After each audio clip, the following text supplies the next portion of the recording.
Hello again, everyone. Melth here, with more of my Baldur's Gate 3 challenge run, details of which are in the YouTube video description. This will be a quite exciting episode for me. I'll be getting the powerful Mirror of Loss bonuses and some other strong items and power-ups, talking about a very potent item that I've actually missed in Baldur's Gate and didn't find out about until just recently, and then moving on to the House of Hope, I think, to go confront Raphael soon. As always, watch out for spoilers throughout this run.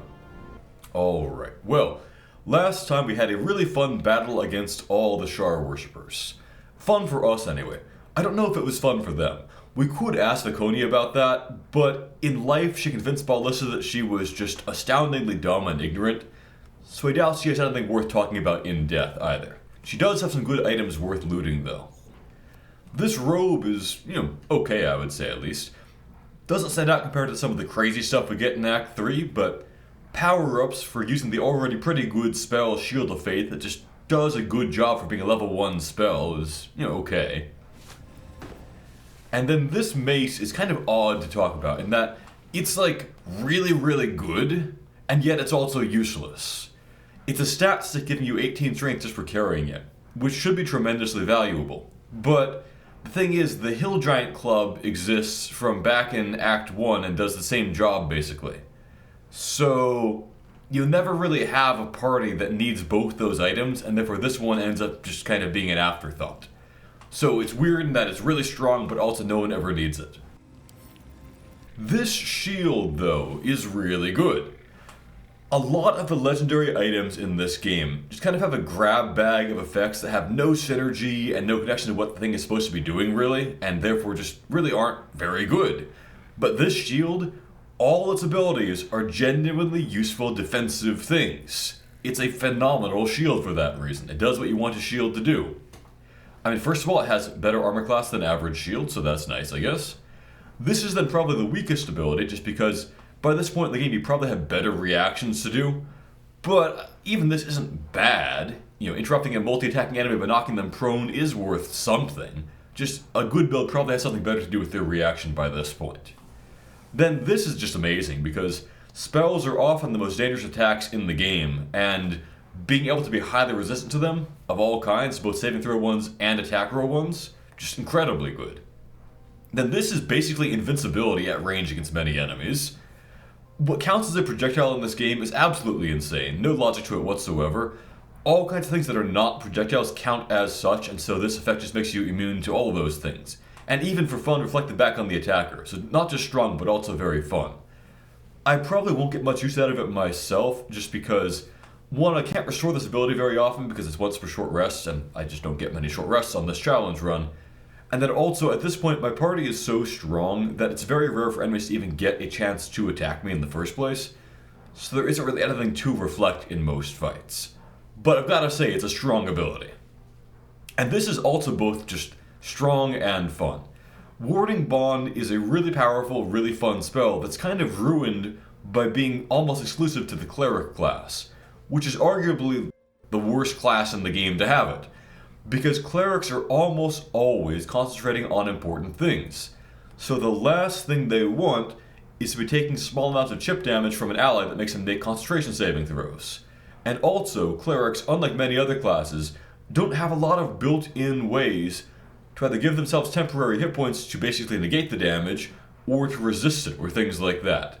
But with this shield, anyone can cast that amazing spell. And heck, you don't even need to keep the shield equipped afterward. I mean, you might well want to because it's a great shield, but you don't have to. So that is incredible.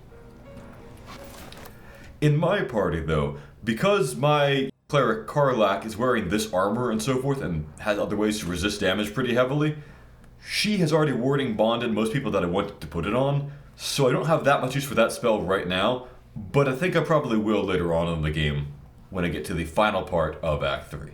We'll give it to Astarion for the time being. Speaking of great items, I should also remember to switch out Ballista's Spell Sparkler for Marco Heshkir. See, Marco Heshkir is basically just a straight upgrade over the Spell Sparkler if you set it to its lightning mode. Where's the button for that? Come on. Common abilities. There we go. Bolts of Doom. So that gives you, contrary to what it says, I believe, 2 lightning charges per time you do one of the attacks with it. It says just 1, but you get 2. It also, just being Marco Heschker, gives you bonuses to your attack accuracy and spell save DC and so forth. So it's just better than the Spell Sparkler, a straight upgrade. Alright, now, I think most of the rest of these people just have junk on them. In fact, there's not that much that's worth looting and talking about here in the Shar Temple, so I'll skim over some of this stuff. A lot of them have incriminating notes showing how evil they are, like this one who's just delighted to have a chance to poison people in horrible ways.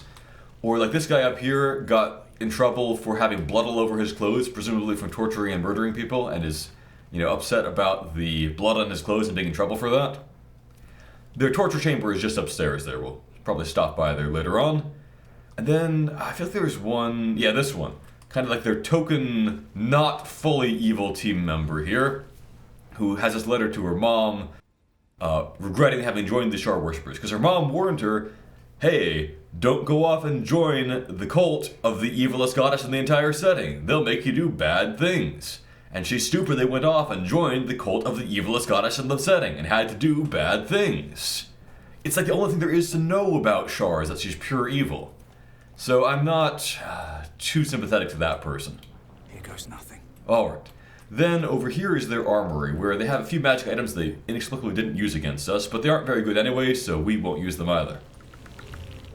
I think there's like a dagger there, I'll just pick it up and sell it. +1 shield over there, those are pretty good back in Act 2. I mean, they still are kind of pretty good, but we have enough of them at this point, we just don't need any more. And then over here, the real purpose of this room is to hide the most obvious secret passageway in the universe. And back here is where Shadowheart apparently had her private hidey hole where she kept journals about what was happening to her and had her night orchids and things like that. And it doesn't make much sense that she had that much privacy and a secret place in here where she could do what she liked when they were trying to magically indoctrinate her and whatnot, but she did. Mechanically, it helps us to bypass one of the checks for the mirror later on when we get there. And I think this book might be the one that gives us some clues about the way to get past the altar over here. I doubt when they say Mammon there, they're really referring to like the literal D&D Archdevil Mammon. Probably they made Mammon in the more general sense that the D&D Archdevil is named after, kind of just represents greed. Anyway, over here we will find books that have a few scrolls among them. And then over here, because this is Baldur's Gate 3, we've got the Quartasuna, which I guess is kind of the equivalent of the Kama Sutra. It's kind of a manual about sex and things like that. And not too much else is noteworthy over here. Oh, I guess this chest has another torture manual. They have so many of those lying around, because torture is like the main thing they do here, seemingly.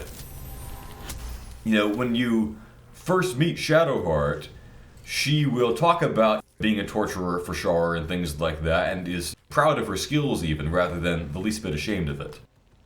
That kind of thing is one reason why I've never been that sympathetic to Shadowheart. A little bit, yes, because she did have some magical indoctrination going on too. But even so, I do feel that not taking pride in torturing people is one of the most basic things you can expect from a person. And she fails to meet that standard. Also, like we saw, she had enough privacy to keep a secret journal, and we know from her dialogue she was let out into the city many times, but no indication she ever tried to escape, or things like that. Probably she would have failed, but still some attempt to resist, or some regret about the things that she did, or question them a little bit before we have to just grab her and pull her away from Shar, would have made me a little bit more sympathetic to her. Speaking of people I'm not sympathetic to, here is Nocturne, Shadowheart's alleged friend. But if we read this journal and so forth, we can see what a hypocrite Nocturne is. So, you might recall, back in Act 1, if we restore some of Shadowheart's memories, she has a friend named, Renard or Renaud or something like that. Anyway, that friend is Nocturne, transitioned to being Nocturne. Nocturne being a new Sharan name. I hate their Sharan names. Anyway, so Nocturne's whole thing is that Nocturne has this new identity, and Shadowheart is helping stand up for her friend and defend her and so forth. So Shadowheart is being a good friend there. But Nocturne is a pretty terrible false friend. Because here Shadowheart is, having her identity magically destroyed and erased and twisted, and Nocturne does nothing for her. She just goes, oh, sure is a shame. I guess I can remind her a little bit about herself, but I won't try to get her out of here or protect her in any way. So, hypocritical and just terrible. And if we were to spare Nocturne, she shows no regrets for anything here. She'll be happy that Shadowheart is still alive or whatever, but she doesn't express any kind of doubt or guilt about, I've been serving the evilest goddess in the entire setting and helping torture and break people and work toward the destruction of the entire universe and everything in it. Maybe that was a bad thing. No, not even the slightest questioning of that. In fact, she'll say that she's going to go off and find another group of Shar worshippers to join up with. That's not some kind of personal choice you can just make, because being a Shar worshipper is not just a religion that leaves people alone, it is actively plotting to destroy the universe, kill all living things, and torture them forever. So, screw you, Shar and trash. That's what I'm really trying to say here. These are Viconia's journals in Viconia's room here, where she, talks about being jealous of how much attention from Shar Shadowheart gets and things like that, and all the awful, horrible things Viconia did. Now, Viconia was a hideously evil character at the beginning of Baldur's Gate 2, but you could have her become good over the course of that game. But I guess all that is just kind of thrown out here, and she's back to being pure evil or whatever. Again, I don't have an attachment to the character arcs from Baldur's Gate 2, but I feel like if there's a Baldur's Gate 4, and it turns out that assume that Shadowheart becomes a Dr. Sisiar and kills her parents and things like that, people who went through the redemption arcs for her will be quite annoyed to have all that stuff just thrown out and the evil ending be the one that is made canon, basically. Anyway, Viconia just fails to grasp that Shar, who keeps having her murder Shar worshippers and just doesn't ever treat her with the kind of love that she wants or whatever, just doesn't love her and never will, because Shar is pure evil and she always is awful to her followers and everyone knows that. But Viconia just refuses to learn that lesson, so now she's dead. And so is everyone else. Over here is an altar that's an alternate way to unlock that DC 30 door over here to where the power-up thing is. And you could just put jewels on there to open it, but a DC 30 lock is nothing at this point, so we'll just do things that way, I think. Alright, pretty easy for us. So, beyond this door in this House of Horrors, Shadowheart's parents have been tortured for years and years and years by Shadowheart plus Shar. And out of character, we just aren't allowed to interact with them in any real way. You can't free them or things like that unless Shadowheart is present here. In character, we totally could in all kinds of ways. And we should assume that off-screen, basically, Ballista either does some magic to free them here or brings in some Selûne priests to do the same thing, and these guys are fine. I do want to point out and think about, though, one thing, which is that they will, if you're able to talk to them properly, beg for death to be able to go off back to Selûne, basically. And that's sort of an important point in this setting that changes the moral calculus of things like how people like Blue Nail and Shadowheart, who have some qualms about Shar worship and so forth, can act in this situation here. In the real world, it would be really quite unreasonable and harsh and demanding to tell someone, rather than become a pawn of the evil forces that are holding you captive, you must kill yourself. But in this setting here, where the afterlife is a verifiably real, guaranteed, paradisical heavenly place, where any good or decent person goes off forever to live with the god or goddess of their choice and reunite with all their friends and family, and even able to communicate with the living world sometimes via magic and things like that, or get resurrected, or all kinds of things. If your choice is either to be magically broken and twisted into a minion of cosmic evil that does horrible things to other people and tries to end the entire universe, or just go off to Selûne heaven or whatever, that is both morally and rationally a fairly easy decision, it seems like. But fantastical problems require fantastical solutions that the game doesn't really acknowledge in various cases, I must say. Not just Shadowheart. Many simpler things than that, like a Karlach's heart could be fixed in all kinds of ways in-universe, but we just aren't allowed to deal with those various magical possibilities. Or the tadpoles in our head. So many spells and things can remove that trivially, but we have to pretend that that is just impossible due to vague Netherese stuff that has nothing to do with anything. Anyway, all that quibbling aside, and rather grim philosophizing, there is only one reason to worship Shar, and that is for the stat bonuses. I cannot and will not defend this as roleplay, it's just bad roleplay. There is absolutely no way that Ballista at this point in character would now just start offering prayers to Shar, giving up memories in exchange for nothing as far as he knows in character. But out of character, these are some really fun ways to customize your character with these stat bonuses, and really quite powerful too. Now, the way this mirror works is very often misunderstood, which is a problem because it's one of the most powerful power-ups in the entire game. I'm going to make an entire guide video in detail about every single step of how it works behind the scenes and how the math is and how to optimize it, but here I'll just keep things simple and straightforward. There are two kinds of bonuses that you can get here. You can get +2 to any one ability score, or you can get +1 to charisma in particular, and those can stack. Now, in my party, only Ballista cares about charisma. So, only he needs to worry about getting that bonus, so for him, the choice is different than it is for everyone else. What we do here is just start sacrificing memories without doing the prayer. Your memories correspond to your 6 ability scores. So we take a temporary -2 penalty to a stat, then we have a chance to get a permanent bonus. Okay, got a junk memory there, and we just keep offering stats basically till we either run out or get what we want. Down at you. You must surrender some. A foreign. You embody a. Another junk memory. You must surrender some part. There we go. We got the good one. That's the Patriarch's memory. So +1 charisma. The dark. Okay. So we have cursed stats. We can fix all of those.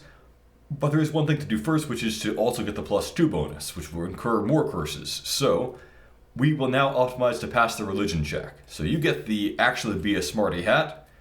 And let me check that I have disguise self bonuses on. Yes, I do. You should equip the mage's friend ring if you have it. And give yourself guidance and everything else you can do that boosts up your stats. Now, or your skills that is. Now, Ballista doesn't need to get enhanced ability here because he went through the mapping of the heart, so he gets advantage on this check from that alone. The huge mirror stares down at you like a great dark eye. We should have a pretty easy time with this. Yeah, massively overkilled it there. You feel the presence. So, now we get into the good stuff where chance of getting a good reward is much higher. Fealty. We keep offering stats. Some part the gaps in still there. And we are almost guaranteed with this many members left to get the +2 bonus that we want. You are help where one. There we go. And we get our charisma bonus up. So, many stat penalties, but that's okay. We will remove curse. And fix them all at once. I mentioned that it's important to hoard up remove curses while you can, and this kind of thing is one reason for that. Now, my charisma should be, I think, 23. This hat that I was wearing says it goes up only to 22. But if I put it on now, I go to 24. I'll make, again, a whole guide video about exactly how stat bonuses work and how they cap and don't cap and things like that, and how to break what people think is usually the cap.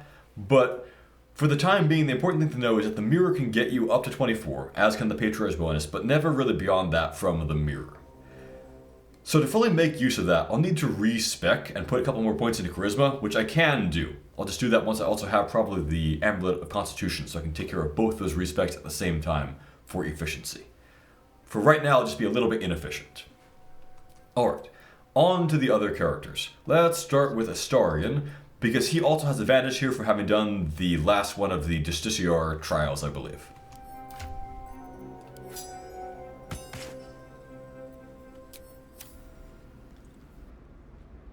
We'll give him the disguise self ring and put him in disguise.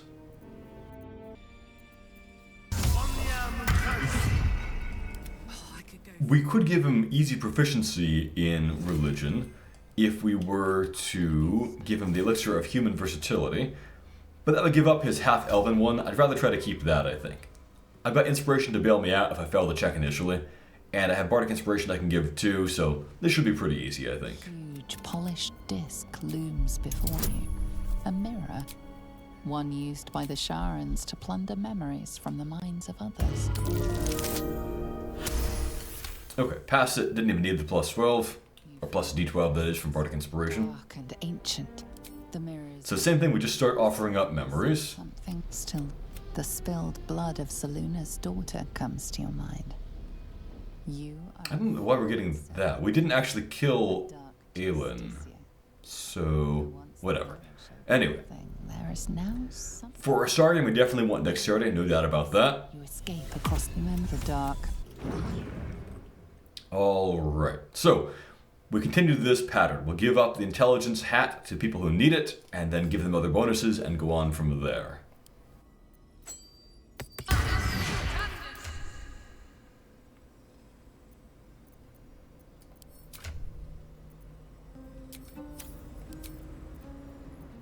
Perhaps Minthara up next. The mirror. You must surrender some part of yourself. But what? I misclicked there and went onto the wrong path, so I'm offering a memory for nothing. That'll be okay, but it's a bit of a nuisance. So that'll take a memory, I'll get nothing for it. This deception is never helpful, except that if you accidentally clicked onto this path, you could get out of it basically by doing the deception, but you can never actually get a bonus from it. The deception fails. The dark. Okay. Well, I messed up and misclicked there. Let me fix that. I should also cast Fox's Cunning, level 3, so I can target both those people and give them both... Oh, come on, just scoot closer, would you? You're right there. Okay, you and you. Now you both get advantage. Okay. Now I'll try clicking the correct path for Minthara. The huge mirror stares down at you like a great dark. With Bardic Inspiration, we have good chances here. Got it easy enough. You feel a presence. And we just start offering memories, and we are almost guaranteed success. You feel it's where once the mirror showed. Okay. So, for Minthara, the choice is not quite so obvious as it is for some characters here, of which stat to boost for her. From the minds of others. So, we could give her Dexterity, which is just universally valuable.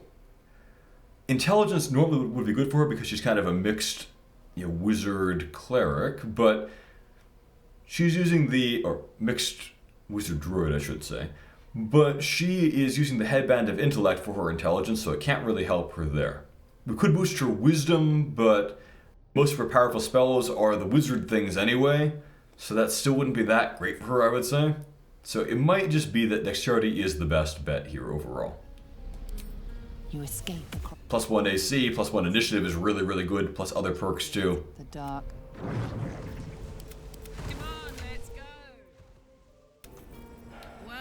For Karlak, we'll definitely want to boost her intelligence because she's using the gloves of dexterity to have good dexterity, so boosting that for her is no good. By the Sharans to plunder memories from the minds of others. Alright, so we will give you guidance from Minthara, Bardic Inspiration. You've got your Fox's Cunning. Do we already have that for some reason? It said situational advantage there. Maybe I didn't need to cast a level 3 spell there.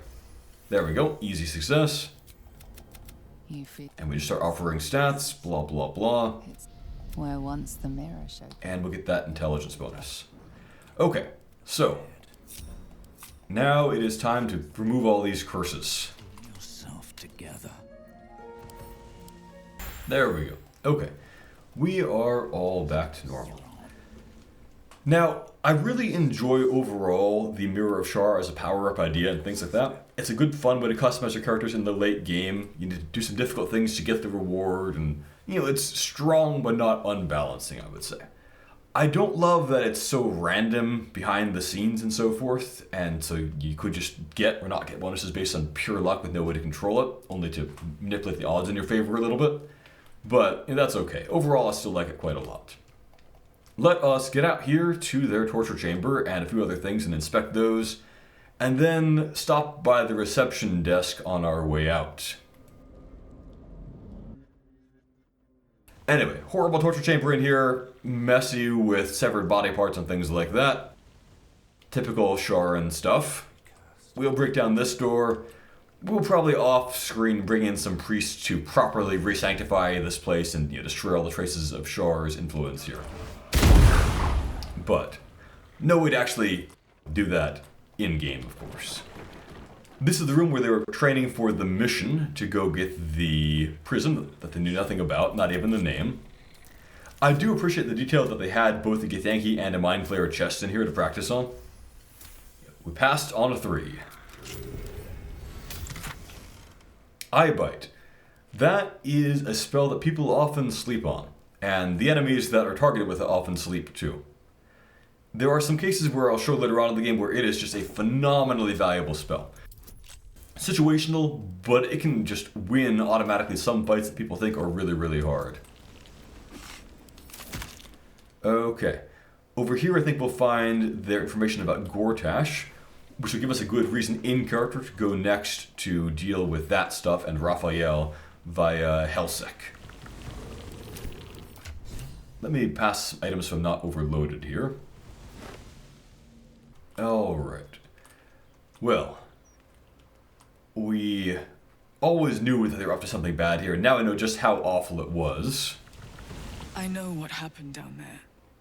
Oh, just leave you be to keep worshipping Shar and killing people and deceiving them, stealing their memories? No, screw you. Alright, we're going to kill everyone here. You've got Radiant Retorts. I don't want to actually have ballistas shoot you in particular because you'll reflect the damage. You, on the other hand, do have that. You don't, though. So, we will give you a Hex, I guess, and then attack. Don't need Fox's cunning anymore. Violence hasn't gone unnoticed. It's about to be returned in kind. Where do I go from here?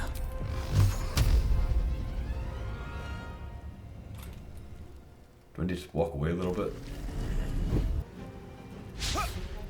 Right, easily have the firepower to bring them down. I'll just do things the simple brute force way. Let's spill some blood. Where is Minthar? Bring your aura of murder over next to that guy.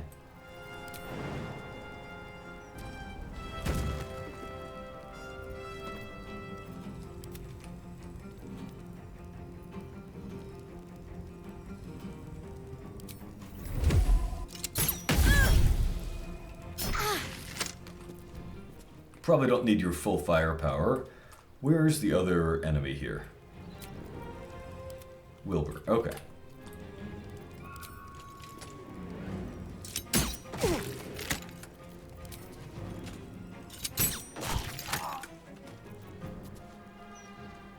Alright, how do we get to the one outside? Gods, it's hot in here.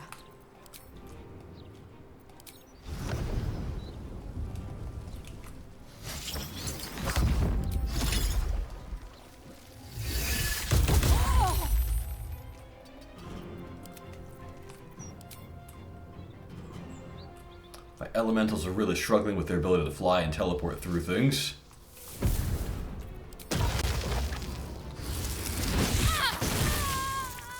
Takes care of that one. Someone inside out.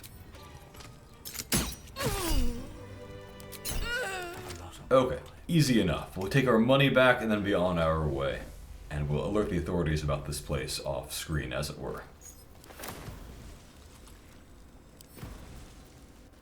Lockpicking impossible. Is there a key that we have to it now from having looted her? Yeah, there we go. Those are some pretty weak offerings. Well, I've recently found out about some much stronger consumable items that I didn't know about until recently. Oh, there's Arvis, the merchant whose mind they wrecked. We can't do anything to help him, unfortunately. Just in character we would, but out of character we're not allowed to interact with him in any way. So, off we go. To Grey Harbor Docks, where some important power-ups that I'd overlooked await. Over here, we're going to take out these 2 steel watchers, because they're guarding some treasure that we want to obtain, over here near the Steel Watch Foundry. And I don't think there's any way to get them to be in any kind of bigger, interesting fight.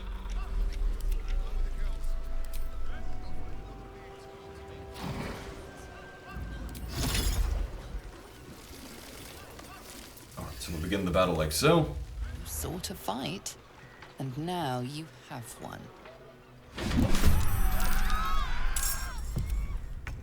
You actually got your Ice Blast back. How nice. Okay, then fly over to there. Come on, go, fly. I'm ready. And we'll give him some aura of murder. I seek an advantage. I want to say, by the way, I appreciate the mechanical design, game term design, that is, of the Steel Watchers. I think they're a good Act 3 enemy. They're immune to a lot of, but not all of, the powerful tricks that we're using, and so that just kind of makes things interesting. They pose more of a threat than I expected from Act 3 foes when I first got to this game compared to the Act 2 ones I'd just been trashing. So, I definitely enjoyed the challenge they represented. Of course, the party is very strong, I can just wreck them at this point, but wow, a lot of critical misses. Nonetheless, I'm sure we can still wreck them. Probably should have used the construct slaying arrow, but that's alright. We've got tons of options here. I'm expecting this one to go into blow up mode anytime now. There we go. Okay. Another fight. So then the new priority is that guy.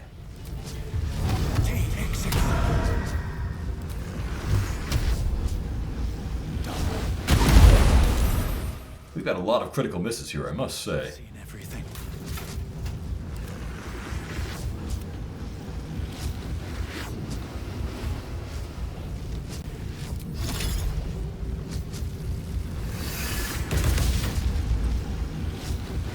My victims await.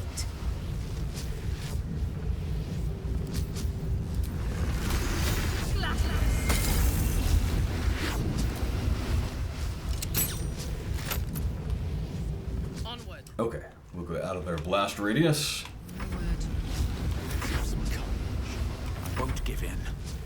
And I guess the Deva needs to deliver one more hit to put it into explode mode.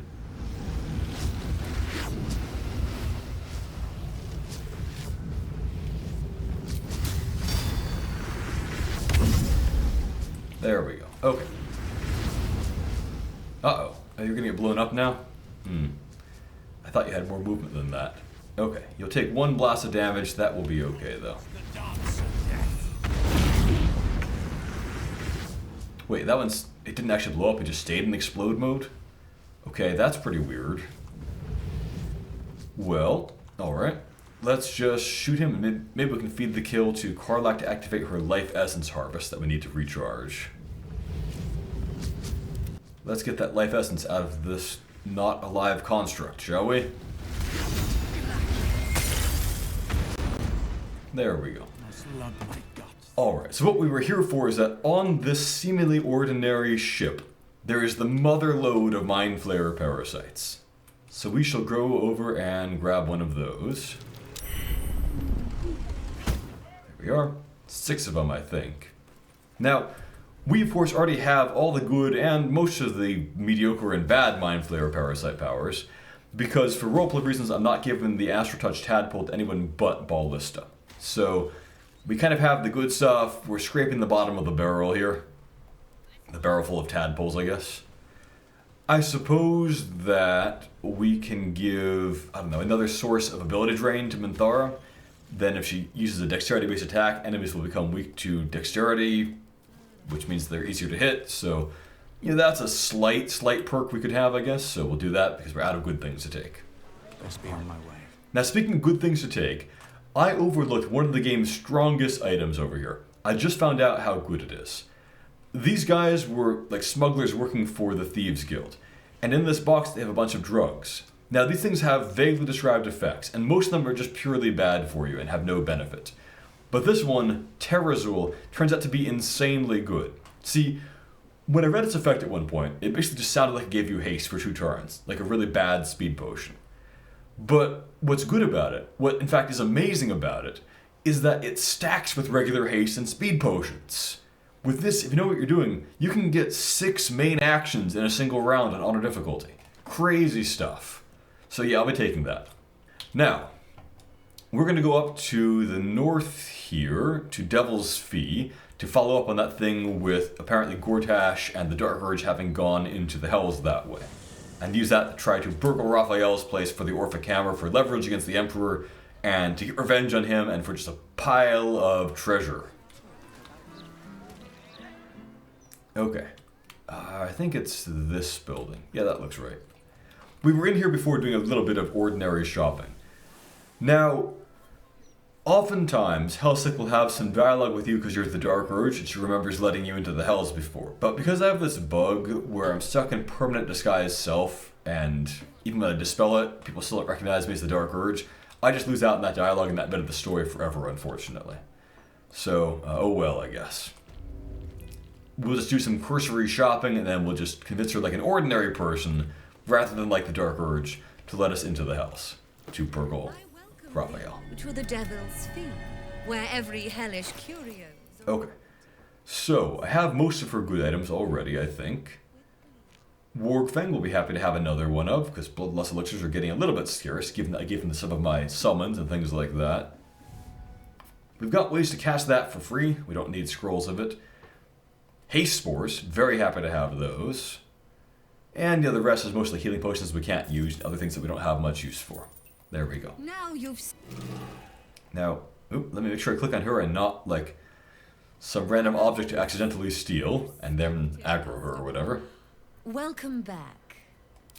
Now, I do kind of wonder, why does it so many games seem to have this problem where you use one button to do everything from talking to people to stealing things, and so you can accidentally steal things right in front of witnesses and get in trouble and have to fight your way out or whatever.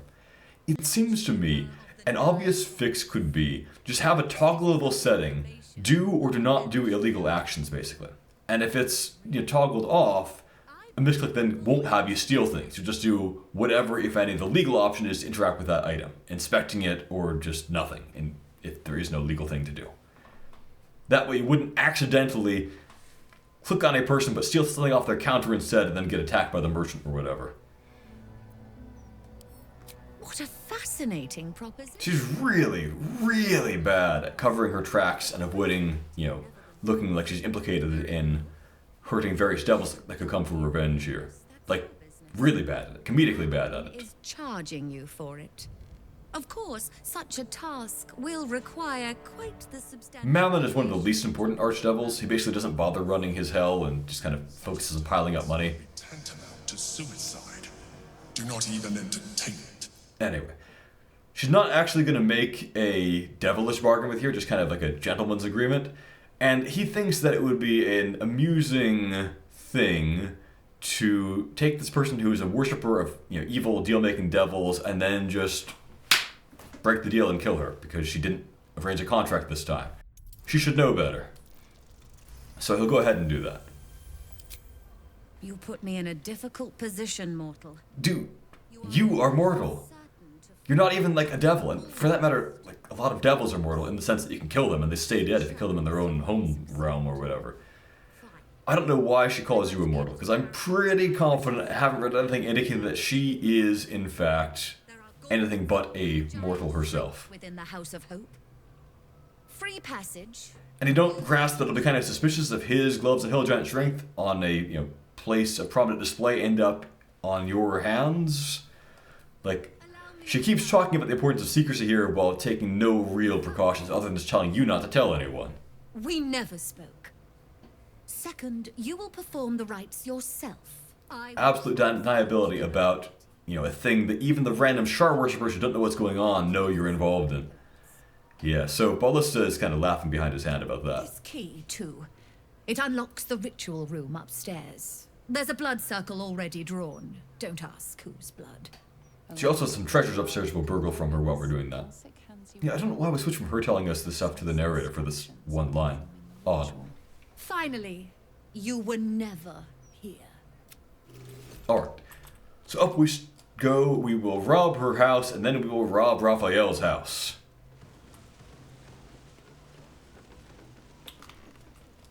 Oh, I forgot to say before, on the subject of Terrazul, there are not many places in the game that have it, and most of them haven't been to yet, and therefore will loot when I get there in character. Some I have no reason to ever go to, so just for good roleplay I will not be getting those probably. And there's supposedly one in Mystic Carrion's house, but I have searched it top to bottom for hours and not found it, so I'm not sure what the deal with that is. Anyway, lots of treasures around here we can loot.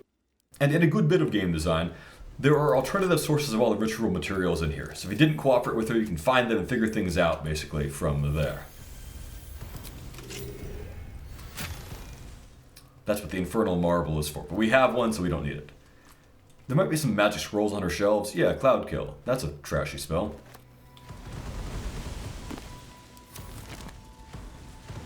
And over here is her bedroom, where we will find that she's got a really powerful item in a chest. One of the best hats in the game. What's that? So we'll loot that, then we'll loot under her floorboards as well. So the Mask of Soul Perception, +2 to attack rolls, initiative rolls, and perception checks. You know, like pretty much the 3 most important rolls in the game. So yeah, we'll be happy to have that. It looks like a silly luchador mask, but I have show your helmet mode off, so I don't have to mind that either.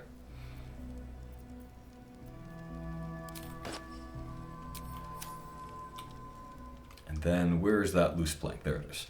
So, I think between episodes I'm going to change up my stats to make use of the Patriarch's bonus and also to make use of the amulet that I'm about to get. Alright, so let's get this ritual going. The ritual manual I'll need a reminder of. So the star point they're talking about near the altar I guess is just this table that doesn't really look like an altar. Then the coin of Mammon to the right, which I think they mean from within the circle. I guess your clue there is that they say counterclockwise after that. So, skull, Mammon, blank, diamond, incense, okay.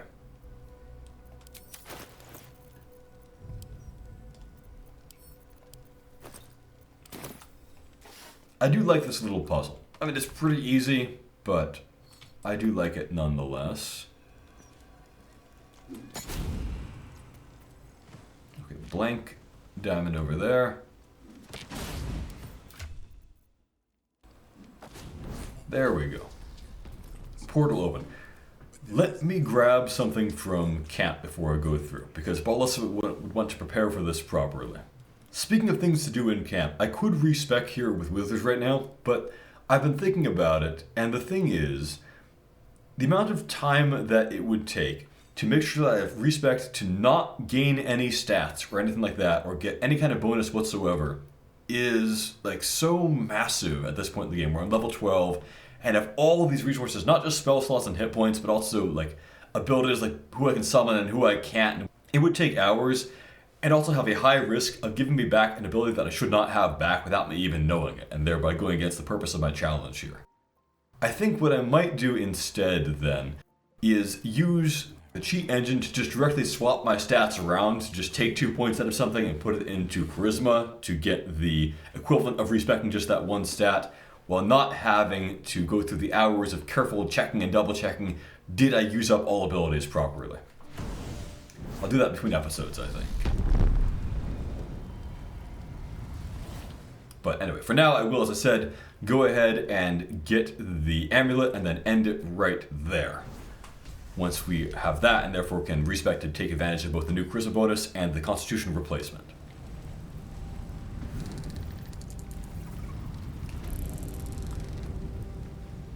We'll have to talk to Hope here, I guess, and Karlach as well.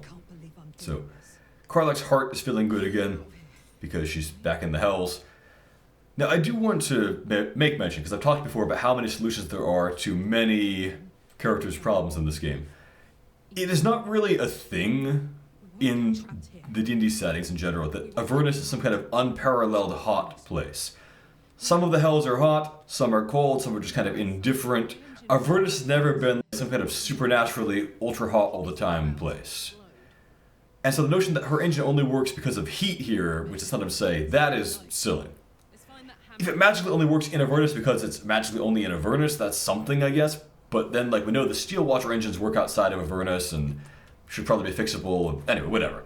My point is, if it's just heat, there are hotter places in the D&D universe, like the elemental plane of fire, for example, that you could just go to. Or other planes that are just kind of hot but pleasant. And there are various other ways you could just deal with that magic heart. But you gotta have plot, you gotta have drama, and so in this universe where just magic can solve absolutely everything in 10,000 ways, they often just seem to kind of try to conveniently ignore all of those things. Which is not necessarily this game's fault, so much just that high magic settings kind of suck for having a kind of tension in them, but oh well. But you sense she could be. Anyway, Hope here, I'm sure some people love her, but I just can't stand her. Don't you find my nonsense pretty? Nope, I don't. Then an ugly warning, loud and clear. Anyway, she's just kind of too random and silly and incoherent, and I just don't like it when video game portrayals of madness are just kind of, babbling silly things, and anyway. There's nothing. She can put you in disguise, I guess we'll go for that. It's so good to see you again. I can't tell you how. I guess we'll go along with that. Anyway, her name is Hope, and they just keep endlessly punning on that again and again and again. It's not really a good wordplay.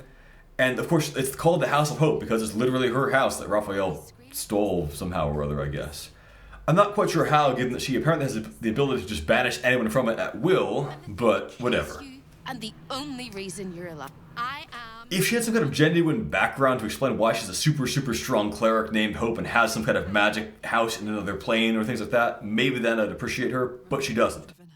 It feels like they just kind of created her ad hoc to just have a, haha, the House of Hope was named after a character all along type twist at the end without actually weaving into the story or the setting in any kind of way that I could appreciate. Okay. The jailer is just like a spectator, it's not, whatever. And she'll be yelling in all caps anyway. Discovered an ancient gift prince in need of a savior. Blah, blah, blah, blah, blah. I just don't want to listen to her. Again, I'm sure some people love her, but gonna be a hit or miss kind of character, and for me it's definitely a miss. I'll make you see. So she disguises us to look like we're the people in here, and I guess they don't notice when we are strutting in with magical artifacts and things like that, and doing all kinds of crazy stuff. We will fight everyone in the house later on, just not right this instant. Clever. Concentrate. So she keeps emphasizing that we need to talk quietly, and then she'll just be yelling in all caps herself momentarily here, I'm pretty sure. Remember. Quiet as a mouse. As a mouse. The same place you'll find yourself. And all caps. In the archive down the... But I like you. I know I do. Can you save me? Please, please, please, please. Yeah, we'll save her. Okay. But don't We want The rattle. Okay. Moving on. Let's go over to the archive and swipe the amulet, and then we'll go back and properly explore the house and battle everything in the next episode when we have time for it. No one will raise an eyebrow about the supposed fellow debtors here burgling the house.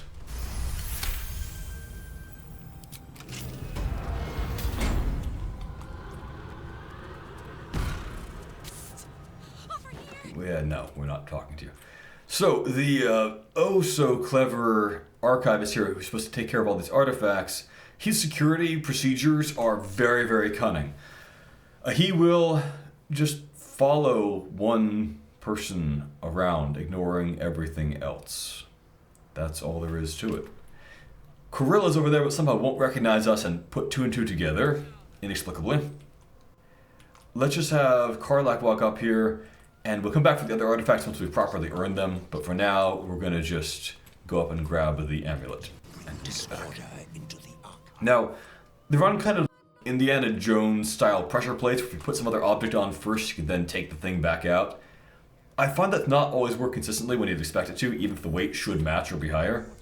So, I'll just ignore that option. Oh, he's following me this time? Fine.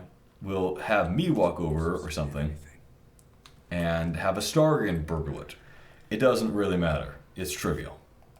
Anyway, I'll just lockpick it because that's easier Watch the shadows.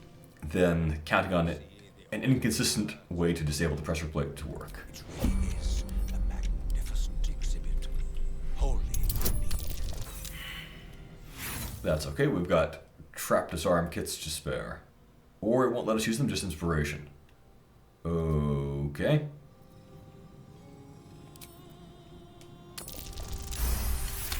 Overkilled that, but fine. So we grab it, and then we go, and their security here is shameful. Have to keep going. Back to the entrance, and we'll get set up in the next episode, and then go through this, one of the game's final and toughest and most interesting dungeons. Thank you for watching, everyone, and a special thank you to my Patreon supporters, the Irreverent Reverend, Master Knight DH, Jackie, and Lino, Travis, Andrew Curzon, Trubsy, Oliver, Croniche, Jago, DK in DK, Gregory, Broken Box, Jenna M, Just Becca, Jack, Marcus the Carcass, Nubiana, Discord Colossus, Nicholas Schmuck, Kostya Nesterovich, Frederick Brun, Robin, Stefan Van Zyl, Eddie, Mina, Ali Kasamobu, Skylar Sauce, Nick Myers, Emp Ninjas, Preben A, Chupatan, Diabetic Cat, Marvin Fang, Max, Afro Samurai, Step Back Too Deadly, Lodestone, Big Mars, Brad, IJ23, Rodrigo Lopez Dato, Kevin Ditchide, Silent, Eldritch, Jake Watson, and a name that starts with sword emojis. Have a great day, everyone.